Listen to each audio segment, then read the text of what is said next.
Hello students, excellent technical academy Lucknow में आप सभी का स्वागत है। जैसा कि हम लोग इस चैनल पर मैकेनिकल इंजीनियरिंग में आरएसी सब्जेक्ट शुरू किया था, रेफ्रिजरेशन एंड एयर कंडीशनिंग, और इसमें 6-7 लेक्चर यानी कि वेपर कंप्रेशन रेफ्रिजरेशन सिस्टम में काफ़ी कुछ चीज़ें हो चुकी हैं। ठीक है, तो अब जो है उसी कड़ी में हम लोग बात करेंगे कि वेपर कंप्रेशन रेफ्रिजरेशन सिस्टम में क्या क्या चीज़ें और बची हुई हैं, और बिल्कुल कॉन्सेप्ट के साथ और डिटेल में हम लोग पढ़ रहे हैं, तो उसी तरीके से बिल्कुल शुरुआत करेंगे। हम लोग ने VCRS का देखा था कि VCRS में कौन कौन से इक्विपमेंट होते हैं, और VCRS यानी कि वेपर कंप्रेशन रेफ्रिजरेशन सिस्टम किस तरीके से काम करता है, ये सारी चीज़ें देखा था हम लोगों ने। इसके अलावा इसकी साइकिल कैसे बनाते हैं, TS डायग्राम कैसे बनाते हैं, PS डायग्राम कैसे बनाते हैं, COP कैसे निकालते हैं इसकी, ये सारी बातें किया था। इसके बाद हम लोग बात कर रहे थे कि यदि हम कंडेंसर प्रेशर और इवापोरेटर प्रेशर को चेंज करते हैं, वेरी करते हैं, तो उस केस में डिफरेंट पैरामीटर्स जो है वो किस तरीके से चेंज होते हैं, जिसमें से 4 केसेस की बात किया था हम लोगों ने। पहला केस, यदि कंडेंसर प्रेशर को इंक्रीज कर दिया जाए। दूसरा केस बात किया था कि यदि इवापोरेटर प्रेशर को इंक्रीज कर दिया जाए। तीसरा केस हम लोगों ने बात किया था कि यदि कंडेंसर प्रेशर को डिक्रीज कर दिया जाए, और चौथा केस बात किया था कि यदि इवापोरेटर प्रेशर को डिक्रीज कर दिया जाए। ठीक, तो ये 4 केसेस की बात किया था हम लोगों ने। अब हम यहाँ पर 5वें केस की बात करेंगे, और सब में 8 पैरामीटर की बात कर रहे थे हम लोग, जिसमें कंप्रेशर वर्क, ठीक, heat rejection, heat addition, refrigeration effect, COP, dryness fraction, evaporator temperature, condenser temperature और रेंज की बात किया था। तो आज हम लोग बात करेंगे 5वां केस, नंबर 5, केस 5। अब केस 5 क्या है? केस 5 की बात करेंगे यहाँ पर। अब दोनों को साथ साथ लेके चलेंगे कि यदि दोनों ही को इंक्रीज कर दिया जाए या फिर दोनों को ही डिक्रीज कर दिया जाए तो क्या होगा। ठीक है, चलिए। तो यदि हम बात करें कि इंक्रीज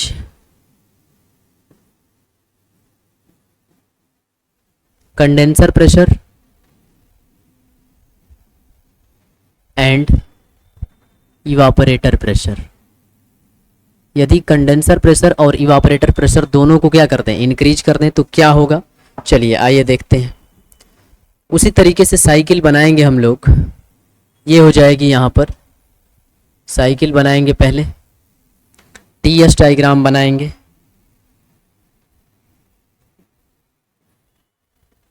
ठीक, इस तरीके से TS डायग्राम बनाएंगे, और इस TS डायग्राम में हम देखेंगे कि यहाँ से जो है इस तरीके से जाता था ये कंप्रेसर में, इसके बाद ये आता था कंडेंसर में, कांस्टेंट प्रेशर हीट रिजेक्शन होता था, इसके बाद आइसेंथैल्पिक एक्सपेंशन होता था एक्सपेंशन वाल्व में, और इसके बाद जो है ये चला जाता था कहाँ,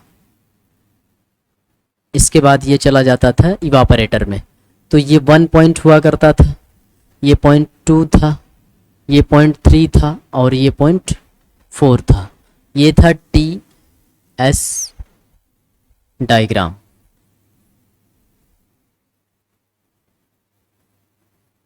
ये था TS डायग्राम। ठीक, तो ये TS डायग्राम था। अब जो है इसमें कहा गया है कि increase condenser pressure and evaporator pressure, दोनों के ही प्रेशर को बढ़ा देना है। तो चलिए बढ़ा देते हैं, दोनों के प्रेशर को बढ़ा देते हैं। ठीक, तो देखिए कंडेंसर प्रेशर को यदि हम बढ़ाएंगे और इवापोरेटर प्रेशर, तो इवापोरेटर प्रेशर के बढ़ाने का मतलब कि ये यहाँ से जाएगा, ठीक, और यहाँ से जाएगा, ये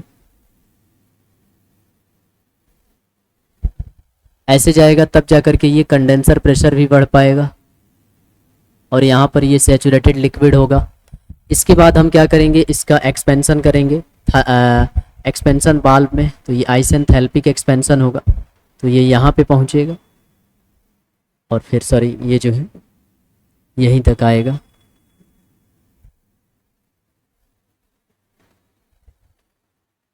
ये हो जाएगा। ठीक, तो ये हो जाएगा 1 डैश, ठीक, 2 डैश, 3 डैश, और ये हो जाएगा 4 डैश। ठीक, तो ये साइकिल भी एंटी क्लॉकवाइज चल रही है। ठीक,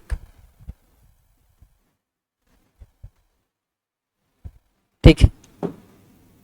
और ये साइकिल भी एंटी क्लॉकवाइज चल रही है। चूंकि वर्क एब्जॉर्बिंग डिवाइस है इसलिए जो है एंटी क्लॉकवाइज साइकिल चलेगी। ठीक है, एक मिनट।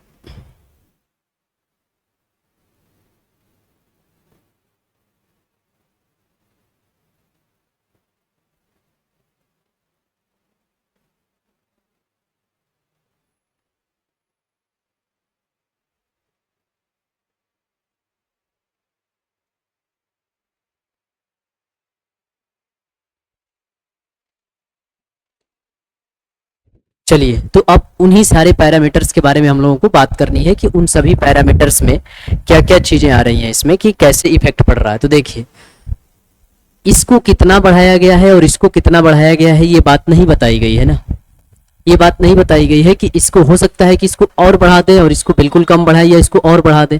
तो चीजें जो है डिटरमाइन नहीं हो पाएंगी। ठीक, तो एक वर्ड इसमें देखेंगे हम लोग, C and D. C and D का मतलब कि can not determined, can not determine मतलब कि डिटरमाइन नहीं किया जा सकता है, कैन नॉट डिटरमाइन। तो कौन कौन सी चीजें डिटरमाइन नहीं की जा सकती है? जब ये बताया जाएगा कि ये कितना बढ़ाया जा रहा है, ये कितना बढ़ाया जा रहा है, तब हम कुछ कमेंट कर सकते हैं। बट इसमें बताया ही नहीं जा रहा है कि कौन कितना बढ़ रहा है। तो यदि कंप्रेसर वर्क की हम बात करें तो कंप्रेसर वर्क क्या हो जाएगा, सी एंड डी। ठीक, उसी तरीके से हीट रिजेक्शन की अगर बात करेंगे तो ये भी नहीं पता चल पाएगा, ये भी क्या हो जाएगा, C and D, can not determine. उसी तरीके से यदि रेफ्रिजरेशन इफेक्ट की बात करेंगे तो रेफ्रिजरेशन इफेक्ट भी क्या हो जाएगा, सी एंड डी।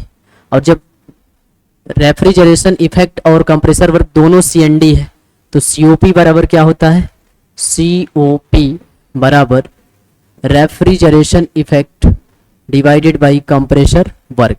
जब ये भी सी एन डी है, ये भी सी एन डी है, तो ये भी क्या हो जाएगा, सी एन डी, ये भी क्या हो जाएगा, कैन नॉट डिटरमाइंड।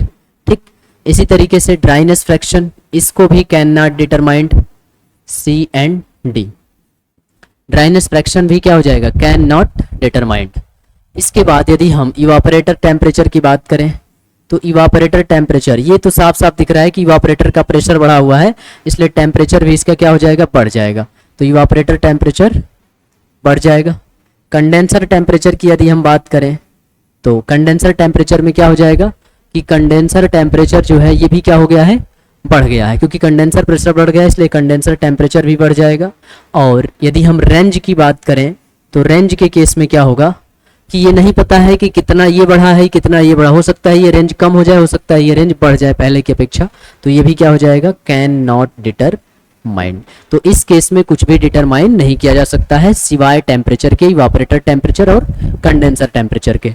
ठीक है, आई थिंक यहाँ तक समझ में आया होगा। ठीक है, कुछ नहीं करना है, जो भी कहा जा रहा है पहले हम एक नॉर्मल साइकिल बना लेंगे और बाद में जो है जो जो केस लगाई गई है उस केस के लिए साइकिल बना लेंगे। तो इसमें 1 2 3 4 1 ये जो है नॉर्मल साइकिल है, ये जो है नॉर्मल साइकिल है। ठीक, और 1 dash 2 dash 3 dash 4 dash 1 dash ये जो है साइकिल, ये साइकिल जो है cycle with increased condenser pressure and increased evaporator pressure. ठीक है, चलिए यहां तक समझ में आया। चलिए अब नेक्स्ट बात करते हैं केस नंबर 6 की। ठीक, तो केस नंबर 6, पिछली बार दोनों को बढ़ा दिया था, इस बार दोनों को घटा देते, दोनों को घटा देते हैं, यानी कि decrease condenser pressure and evaporator pressure. यदि हम दोनों को घटा देते हैं तो क्या होगा, तो चलिए आइए बनाते हैं इसको, इसका भी डायग्राम बना लेते हैं। पहले एक नॉर्मल साइकिल बना लेंगे। ठीक, एक नॉर्मल साइकिल बना लेंगे। ठीक है, और नॉर्मल साइकिल बनाने के बाद फिर कंडीशन लगा देंगे, ये हो जाया करता था नॉर्मल साइकिल।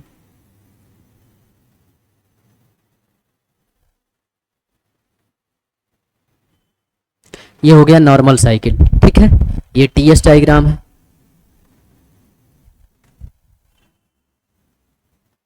ये है टीएस डायग्राम। ये हो गया नॉर्मल साइकिल 1 2 3 और ये हो जाएगा 4। दूसरी बार में क्या कहा गया है, दूसरी बार में ये कहा गया है कि कंडेंसर प्रेशर और इवापोरेटर प्रेशर दोनों डिक्रीज करता है, यानी कि ये यहाँ से जाएगा, ये डिक्रीज हुआ और इसको भी डिक्रीज होना है, तो ये यहीं से वापस आएगा, ठीक। और ये जाएगा कहाँ तक, सैचुरेटेड लिक्विड तक। उसके बाद यहाँ से जो है ये जब, एक मिनट,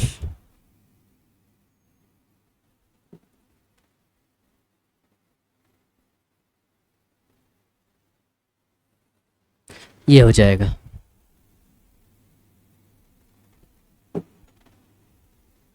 ठीक। तो ये हो जाएगा 1 डैश 2 डैश 3 डैश 4 डैश, और ये था 1, ठीक, 2 3 और ये है 4, और साइकिल है एंटी क्लॉक वाइज, ठीक। तो दिख रहा होगा इसमें क्या मैं दिखाना चाह रहा हूँ, वो चीज़ आपको दिख रही होगी कि ये है बाद वाला प्रेशर जो कि घट गया है, और ये है पहले वाला प्रेशर, ये है बाद वाला प्रेशर कंडेंसर का, और ये है पहले वाला प्रेशर कंडेंसर का, ठीक है। तो आई थिंक ये आपको क्लियरली दिख रहा होगा, ठीक। चलिए, तो 1 2 3 4 1 ये नॉर्मल साइकिल है, नॉर्मल साइकिल, ठीक।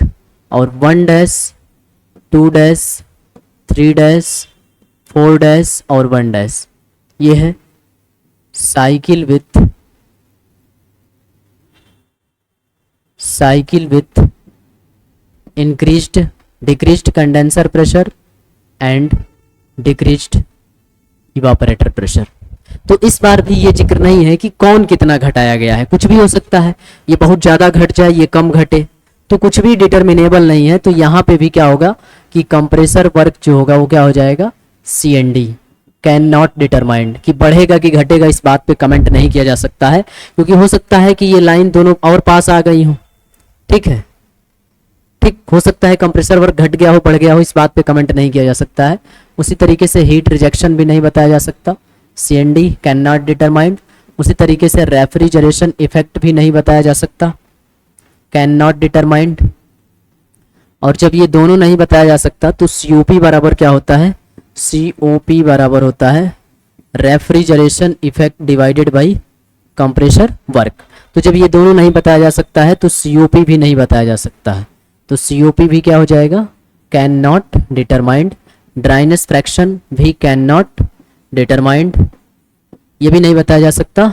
और लेकिन टेम्परेचर, जब प्रेशर घट गया, कंडेंसर का प्रेशर घट गया तो कंडेंसर का टेम्परेचर भी घट जाएगा, इवापोरेटर का प्रेशर घट गया तो इवापोरेटर का टेम्परेचर भी घट जाएगा। तो कंडेंसर इवापोरेटर टेम्परेचर क्या हो जाएगा, घट जाएगा, ठीक। और कंडेंसर टेम्परेचर भी क्या हो जाएगा, कंडेंसर टेम्परेचर भी क्या हो जाएगा, घट जाएगा,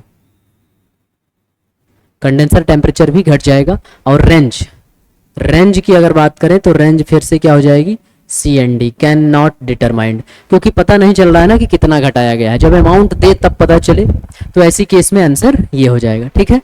आई थिंक समझ में आया होगा आपको। चलिए नेक्स्ट केस पे हम बात करते हैं।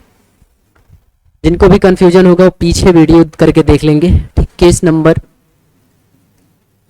7। केस नंबर 7 में क्या करें कि increase condenser pressure and decrease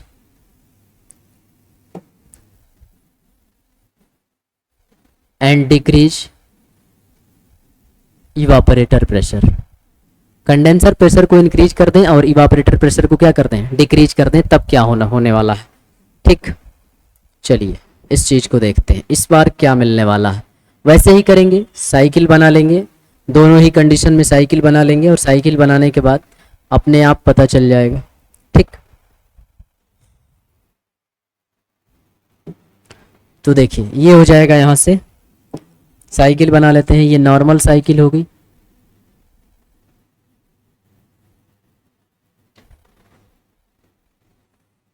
ये हो गई नॉर्मल साइकिल 1 2 3 4, नॉर्मल साइकिल हो गई। और दूसरी बार में क्या कहा जा रहा है कि एक को बढ़ाया जा रहा है और एक को क्या किया जा रहा है, घटाया जा रहा है। किसको बढ़ाया जा रहा है, कंडेंसर प्रेशर को बढ़ाया जा रहा है और इवापोरेटर प्रेशर को घटाया जा रहा है। ठीक, तो इवापोरेटर प्रेशर मान लीजिए कि यहाँ पे आ गया, इवापोरेटर प्रेशर जो है यहाँ आ गया और कंडेंसर प्रेशर को क्या कर दिया, बढ़ा दिया। बढ़ा दीजिए।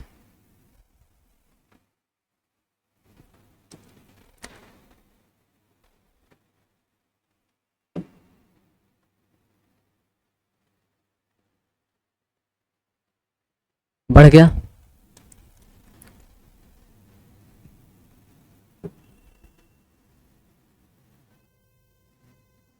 बढ़ गया कंडेंसर प्रेशर। अब इसको कांस्टेंट प्रेशर हीट रिजेक्शन कराएंगे, कहाँ तक, सैचुरेटेड लिक्विड तक। उसके बाद जो है ये ऐसे आइसेंथैल्पिक एक्सपेंशन होगा और एक्सपेंशन होने के बाद जो है ये ऐसे आ जाएगा। ठीक, तो ये हो जाएगा 1 2 3 और 4। ठीक, बाकी ये जो है 1 डैश 2 डैश 3 डैश और 4 डैश, बाकी साइकिल जो है एंटी क्लॉकवाइज है और ये जो है टीएस डायग्राम है। समझ में आ रहा है? ठीक, चलिए अब वही बात है फिर से कि यहाँ पर जो है 1 2 3 4 1, ये कौन सी साइकिल है, ये नॉर्मल साइकिल है, नॉर्मल साइकिल। और 1 डैश 2 डैश 3 डैश 4 डैश और 1 dash, cycle with increased condenser pressure and decreased evaporator pressure. अब इसमें पैरामीटर को देखते हैं कि पैरामीटर पे क्या प्रभाव पड़ा है। आपको साफ साफ दिख रहा होगा कि कंप्रेसर वर्क पे क्या प्रभाव पड़ा है। साफ साफ दिख रहा है कि ये बाद वाली लाइन बड़ी हो गई है तो कंप्रेसर वर्क क्या हो जाएगा, बढ़ जाएगा। हीट रिजेक्शन भी क्या हो जाएगा, बढ़ जाएगा। तो हीट रिजेक्शन भी बढ़ गया। ठीक, इसके बाद जो है रेफ्रिजरेशन इफेक्ट, रेफ्रिजरेशन इफेक्ट पर क्या प्रभाव पड़ेगा। तो देख रहे हैं कि लाइन पहले बड़ी थी, अब लाइन क्या हो गई है, छोटी हो गई है। तो रेफ्रिजरेशन इफेक्ट क्या हो जाएगा, रेफ्रिजरेशन इफेक्ट घट जाएगा। ठीक, रेफ्रिजरेशन इफेक्ट घट जाएगा। ठीक, तो सीओपी क्या करेगा, सीओपी देख लेते हैं। सीओपी बराबर क्या होता है, सीओपी बराबर refrigeration effect divided by compressor work. तो रेफ्रिजरेशन इफेक्ट घटा है जिसके कारण सीओपी क्या हो जाएगी, घट जाएगी। कंप्रेसर वर्क क्या हुआ है, बढ़ा है। तो कंप्रेसर वर्क बढ़ा है जिसके कारण भी सीओपी क्या हो जाएगी, घट जाएगी। तो सीओपी बहुत ज़्यादा घट जाएगी, सीओपी क्या हो जाएगी, बहुत ज़्यादा घट जाएगी। ठीक, तो सीओपी घट गई।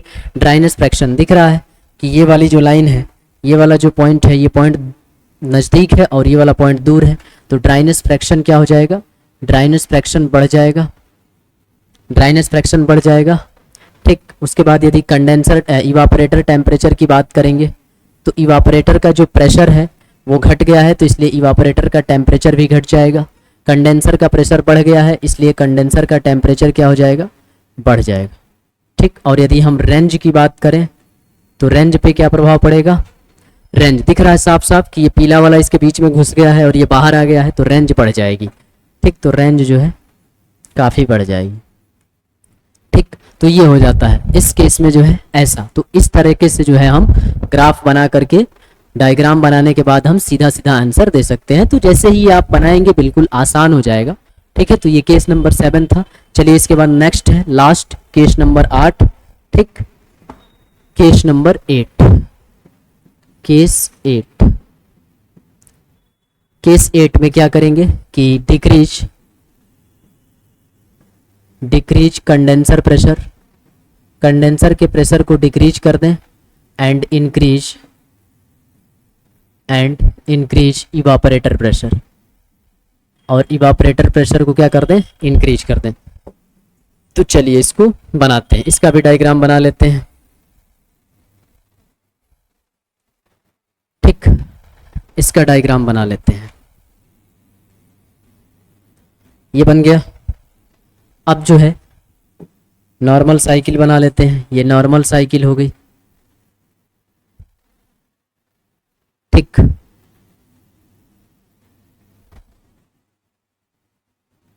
वन, टू, थ्री और फोर। कंडीशन लगा देंगे। क्या कंडीशन है? टीएस डायग्राम है ये, जितना हम लोगों ने बनाया है सब टीएस डायग्राम है।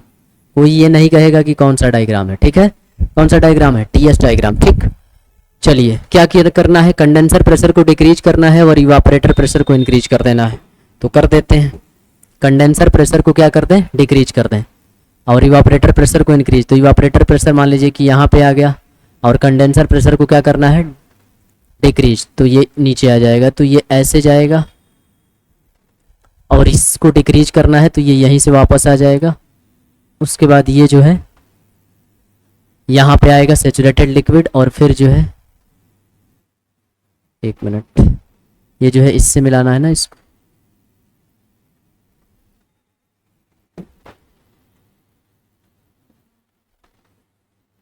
ये बना।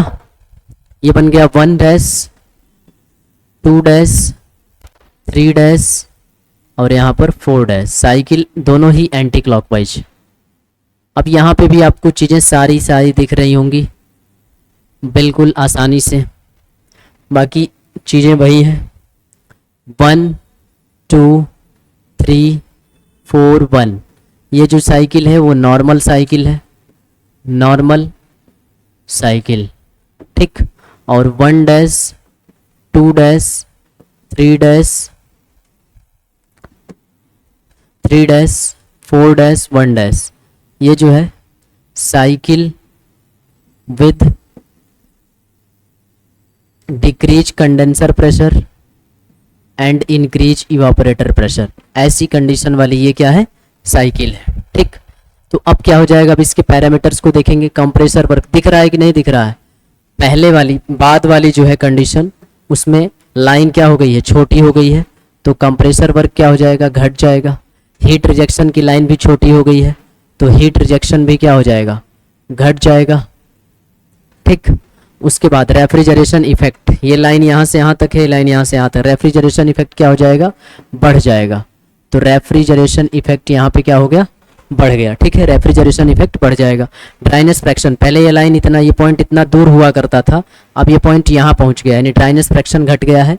तो यहाँ से ड्राइनेस फ्रैक्शन जो हो जाएगा वो क्या हो जाएगा? एक मिनट, उसकी बात तो हम लोगों ने किया नहीं, सीओपी की। सीओपी की भी बात कर लेते हैं कि सीओपी के पे क्या प्रभाव पड़ेगा। ठीक, तो सीओपी बराबर होता है refrigeration effect divided by compressor work. ठीक, तो रेफ्रिजरेशन इफेक्ट बढ़ा हुआ है जिसके कारण सीओपी बढ़ जाएगा, और कंप्रेसर वर्क घटा है जिसके कारण भी सीओपी बढ़ जाएगा। तो सीओपी क्या हो जाएगी? बहुत ज़्यादा बढ़ जाएगी। ठीक, तो ये बढ़ गई। ठीक, सीओपी बढ़ गई। ड्राइनेस फ्रैक्शन की अभी बात किया था, ड्राइनेस फ्रैक्शन क्या हो जाएगा? घट जाएगा। देख रहे हैं, ड्राइनेस फ्रैक्शन घट गया है।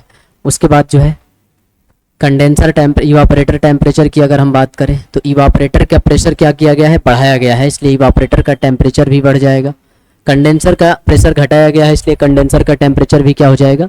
घट जाएगा। तो कंडेंसर टेम्परेचर भी यहाँ पे क्या हो जाएगा? घट जाएगा। और रेंज दिख रहा है, ये पूरा का पूरा इसी में घुस गया है, तो रेंज क्या हो जाएगी? बहुत ही ज़्यादा घट जाएगी। तो रेंज जो है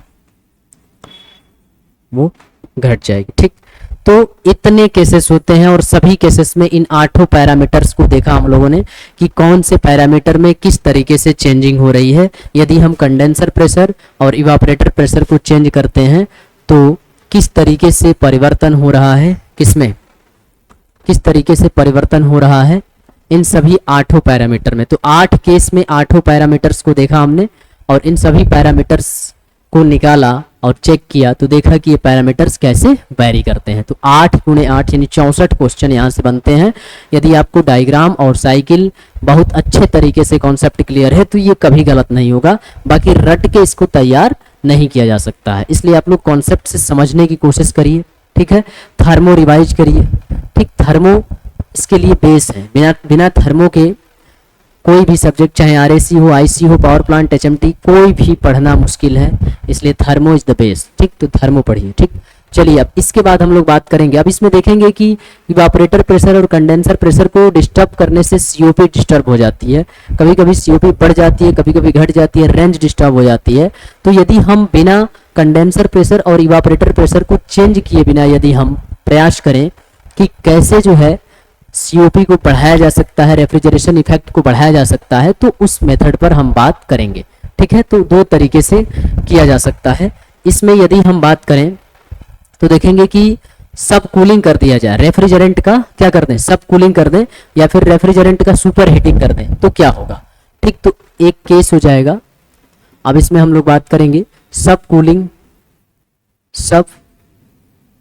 ऑफ इफेक्ट ऑफ सब कूलिंग, इफेक्ट ऑफ सब कूलिंग, इफेक्ट ऑफ सब कूलिंग। सब कूलिंग का इफेक्ट क्या होगा यदि हम कंडेंसर से निकलने वाले रेफ्रिजरेंट का सब कूलिंग करते हैं तो क्या होगा। तो देखिए ग्राफ ही सब कुछ बताएगा। अब हम ग्राफ बनाएंगे और इस ग्राफ से देखेंगे कि सब कूलिंग से जो है क्या प्रभाव पड़ रहा है, ठीक। तो ये हो गया हमारा नॉर्मल साइकिल,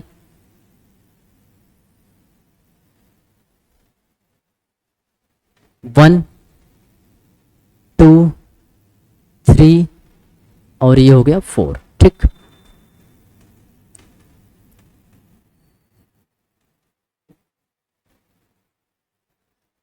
ये हो गया, ठीक है। अब हम सब कूलिंग करेंगे। इसका सब कूलिंग करने का क्या मतलब है, सब कूलिंग कहने का ये मतलब है कि यहाँ से यहाँ तक कंडेंसर में जब ये ठंडा होता है और लिक्विड फेज में कन्वर्ट होता है तो यहाँ पे ये बिल्कुल किस में आ जाता है, सैचुरेटेड लिक्विड में आ जाता है। अब इसको और ज़्यादा कूल कर दें, और कैसे कूल करेंगे इसके बारे में भी बताएंगे। तो इसको और ज़्यादा ऐसे कूल कर दिया, ठीक। और ये कहाँ पहुँच गया, 3' पर।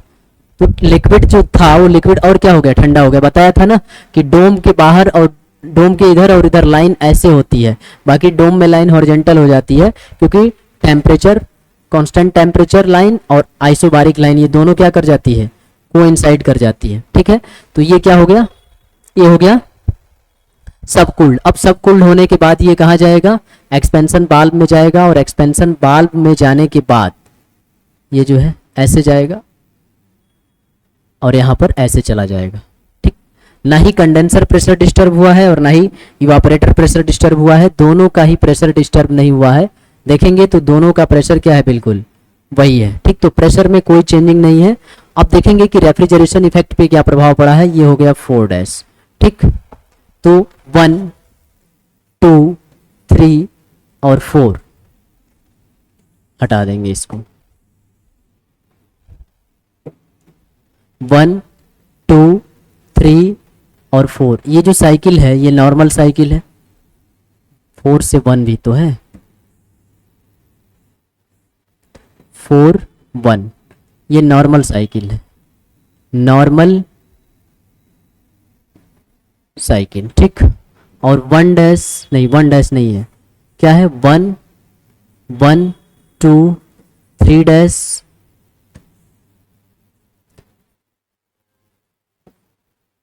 3', 4' और 1, ये जो है सबकूल्ड साइकिल है, सबकूल्ड साइकिल, ठीक। तो चलिए अब देखते हैं इसमें क्या प्रभाव पड़ता है। कंप्रेसर वर्क क्या हो जाएगा, कांस्टेंट, कंप्रेसर वर्क पे कोई फर्क नहीं पड़ेगा, ठीक है। हीट रिजेक्शन क्या हो जाएगी, बढ़ जाएगी। अरे ये लाइन बढ़ गई ना, 2 से 3' तक आ रही है, तो हीट रिजेक्शन क्या हो जाएगा, बढ़ जाएगा, ठीक है। उसके बाद रेफ्रिजरेशन इफेक्ट पर क्या प्रभाव पड़ेगा, दिख रहा होगा साफ साफ। ये लाइन छोटी है, ये लाइन क्या हो गई है, बड़ी है, तो रेफ्रिजरेशन इफेक्ट क्या हो जाएगा, बढ़ जाएगा। सीओपी की अगर हम बात करें तो सीओपी के केस में क्या होगा, सीओपी बराबर क्या होता है, सीओपी बराबर refrigeration effect divided by compressor work. तो ये तो कांस्टेंट है, और रेफ्रिजरेशन इफेक्ट के बढ़ने से सीओपी क्या हो जाएगा, बढ़ जाएगा। तो सीओपी क्या कर जाएगी, बढ़ जाएगी, बट बहुत ज़्यादा नहीं बढ़ेगी लेकिन बढ़ जाएगी, ठीक। और ड्राइनेस फ्रैक्शन की अगर हम बात करें तो ड्राइनेस फ्रैक्शन, पहले ये 4 वाला पॉइंट यहाँ हुआ करता था, अब ये यहाँ आ गया है, तो ड्राइनेस फ्रैक्शन क्या हो जाएगी, घट जाएगी, ठीक। इसके बाद जब प्रेशर में कोई छेड़छाड़ नहीं किया गया है तो टेम्परेचर भी क्या होगा, बिल्कुल वही रहेगा, तो इवापोरेटर टेम्परेचर कांस्टेंट होगा, ठीक। और कंडेंसर टेम्परेचर भी क्या होगा, कांस्टेंट होगा, इसमें कोई चेंज नहीं आएगा। और रेंज में भी कोई चेंज नहीं आएगा क्योंकि प्रेशर चेंज नहीं हुआ है, टेम्परेचर चेंज नहीं हुआ है, तो रेंज भी क्या होगी, कांस्टेंट होगी, ठीक। तो देख रहे होंगे आप कि यहाँ पर सीओपी बढ़ गया और रेफ्रिजरेशन इफेक्ट बढ़ गया, ठीक है। तो यहाँ पर देखेंगे कि क्या कुछ हुआ है, कितनी चीज़ें आई हैं यहाँ पर, ये देखना है, ठीक। तो देखिए सब कूलिंग में कितना, सब कूलिंग इफेक्ट के कारण कितना हीट रिजेक्शन हुआ है, ठीक है। हमको अगर सीओपी निकालना है या फिर रेफ्रिजरेशन इफेक्ट निकालना है, ठीक।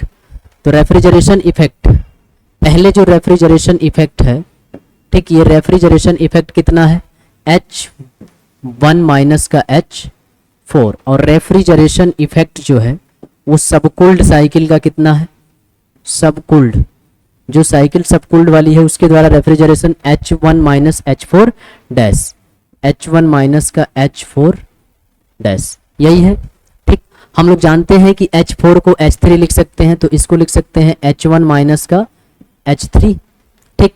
और इसको लिख सकते हैं H1 माइनस का H3 डैश। तो देखें कि कितने का फायदा हुआ है, कितने का फायदा हुआ है, तो कितना रेफ्रिजरेशन इफेक्ट बढ़ा है, तो रेफ्रिजरेशन इफेक्ट सबकूल्ड साइकिल का जो रेफ्रिजरेशन इफेक्ट है minus refrigeration effect of normal cycle, घटा देते हैं H1 माइनस का H3 dash minus H1 minus का H3, ठीक।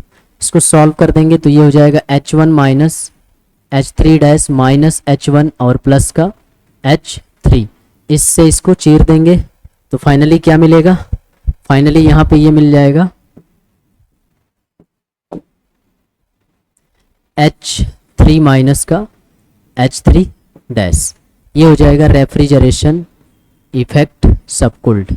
यानी कि सबकूल्ड करने से जो है रेफ्रिजरेशन इफेक्ट में कितना परिवर्तन हुआ, तो ये आया, यानी कि इंक्रीज इन, यहाँ से देखेंगे कि क्या लिख सकते हैं, increase in refrigeration effect equal to increase in refrigeration effect equal to heat rejected during sub cooling, heat rejected during sub cooling के दौरान हीट जो है कितना रिजेक्ट हुई है, ठीक। ये चीज़ इंपॉर्टेंट है कि सब कूलिंग के दौरान जो है वो हीट कितना रिजेक्ट हुई है। तो H3 माइनस H3 डैश, ये सब कूलिंग के दौरान जो है हीट जो रिजेक्ट हो रही है वही तो है। H3 में से H3 डैश यदि घटा देंगे, यहाँ से इसमें से इसको घटा देंगे तो ये सब कूलिंग है, यही क्या है, सब कूलिंग हो रहा है, सब कूलिंग,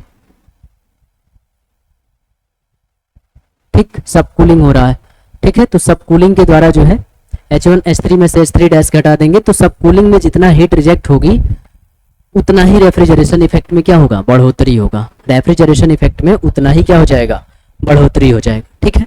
अब एक चीज और है कि कैसे हम सब कूलिंग करेंगे, तो यहाँ पे एक नोट लगा देते हैं, 50 रुपए की नोट कि sub cooling can be done, sub cooling can be done by, sub cooling can be done by increasing condenser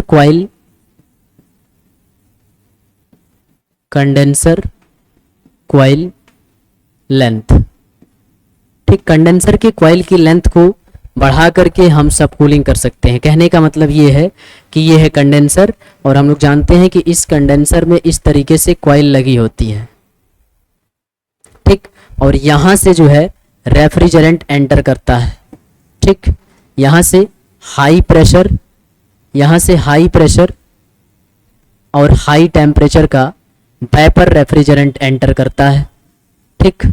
और यहाँ से जब निकलता है तो ये निकलता है यहाँ से, तो ये जो है low pressure, high pressure, pressure वही रहता है यहाँ पर, हाई प्रेशर और लो टेम्परेचर। लो टेम्परेचर का क्या निकलता है यहाँ पर, लिक्विड निकलता है। यदि इस लिक्विड का टेम्परेचर और घटाना है तो इसकी लेंथ को क्या कर देंगे, बढ़ा देंगे, कंडेंसर कॉइल की लेंथ को बढ़ा देंगे तो सबकूल्ड हो जाएगा, ठीक है। तो अल्टरनेट मेथड दिखा इसमें कि इस अल्टरनेट मेथड के द्वारा हम क्या कर सकते हैं, साइकिल का कंडेंसर प्रेशर और इवापोरेटर प्रेशर को डिस्टर्ब किए बिना हम साइकिल के रेफ्रिजरेशन इफेक्ट को बढ़ा सकते हैं, ठीक। चलिए, आई थिंक समझ में आया होगा। एक और केस देख लेते हैं, दूसरे किस तरीके से किया जा सकता है। दूसरा अगर हम बात करें super heating, super heating effect, effect of super heating, effect of super heating, effect of super heating.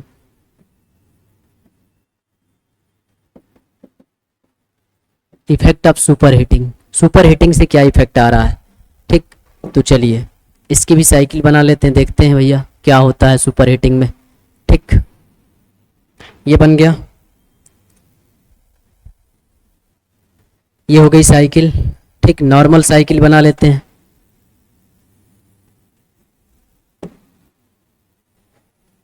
ये हो गई नॉर्मल साइकिल।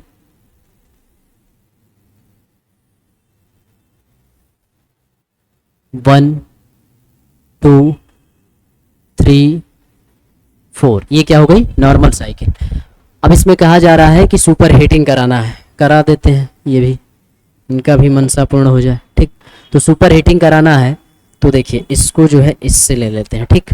सुपर हीटिंग कराना है तो यहाँ से ये बाहर निकलेगा, जब बाहर निकलता है तो ये ऐसे हो जाता है, ठीक। तो ये हो जाएगी सुपर हीटिंग, ठीक।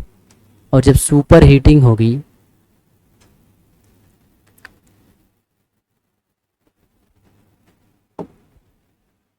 और प्रेशर में चेंज नहीं करना है, प्रेशर क्या रहना चाहिए, वही रहना चाहिए दोनों का,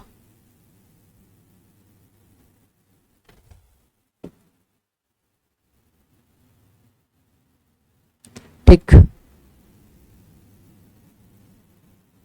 ये आ गया और इसके बाद ये यहीं से वापस आएगा और ये पूरा ऐसे ही रहेगा, तो बाकी की चीज़ें वैसे ही रहेंगी। ये हो गया 1, ठीक। ये हो गया 2, ये 3 और ये 4। ये साइकिल हो गई नॉर्मल साइकिल, ठीक। ये नॉर्मल साइकिल हो गई।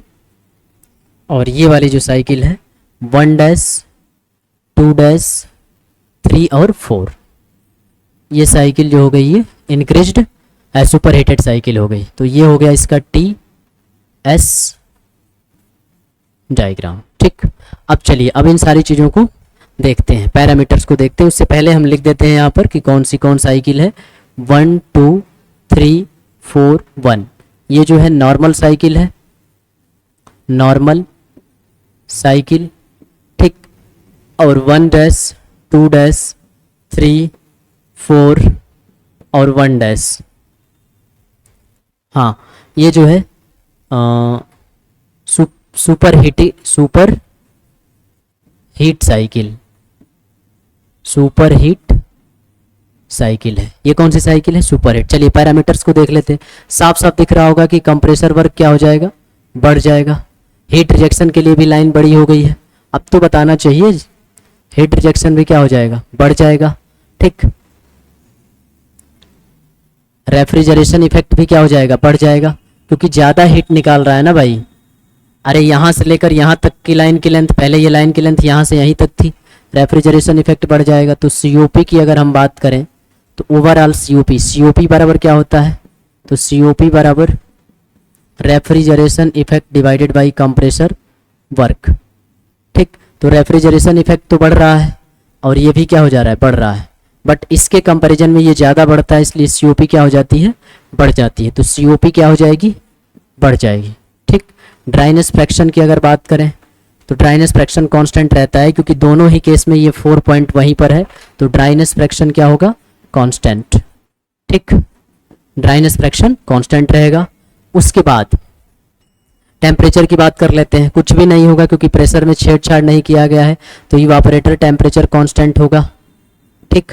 और कंडेंसर टेम्परेचर भी क्या होगा, कांस्टेंट, कंडेंसर टेम्परेचर भी कांस्टेंट होगा। और यदि हम रेंज की बात करें तो रेंज भी कांस्टेंट होगा क्योंकि कुछ भी नहीं किया गया है प्रेशर्स के साथ में, ठीक है। चलिए अब देखते हैं कि कितने का फ़ायदा हुआ इसमें, ठीक।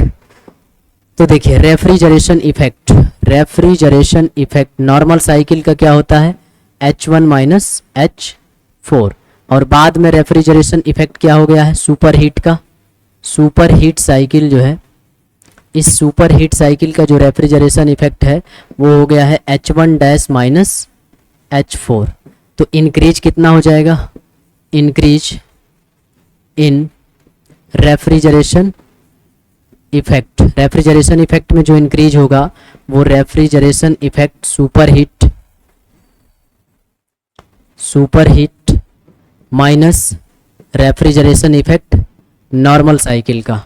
तो सुपर हीट में क्या है, H1 डैश माइनस H4 और माइनस का H1 माइनस H4, ठीक, H1 माइनस H4। अब इसको सॉल्व कर देंगे तो यहाँ से आ जाएगा इंक्रीज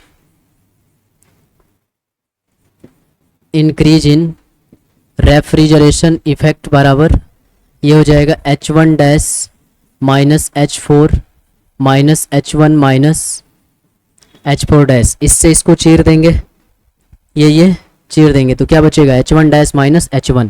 तो फाइनली कौन सा ली, फाइनली, ठीक। तो क्या हो जाएगा,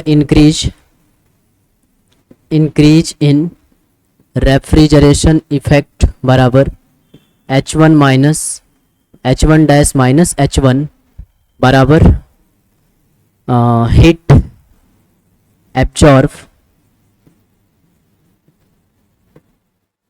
during super heating, super heating के दौरान कितनी हीट और निकाल ली गई है उसी के बराबर क्या होगा, ये रेफ्रिजरेशन इफेक्ट में बढ़ोतरी होगी।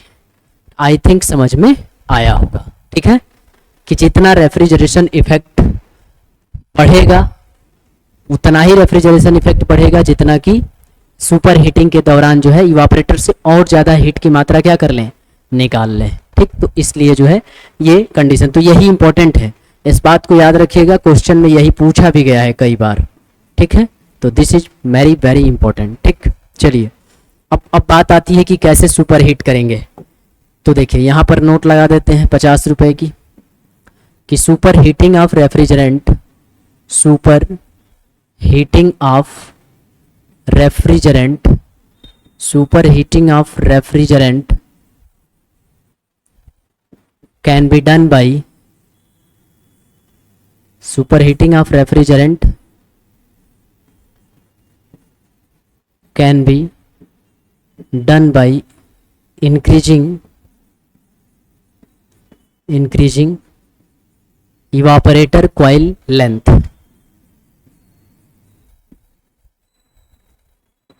evaporator coil length, इवापोरेटर की कॉइल की लेंथ को बढ़ा देने से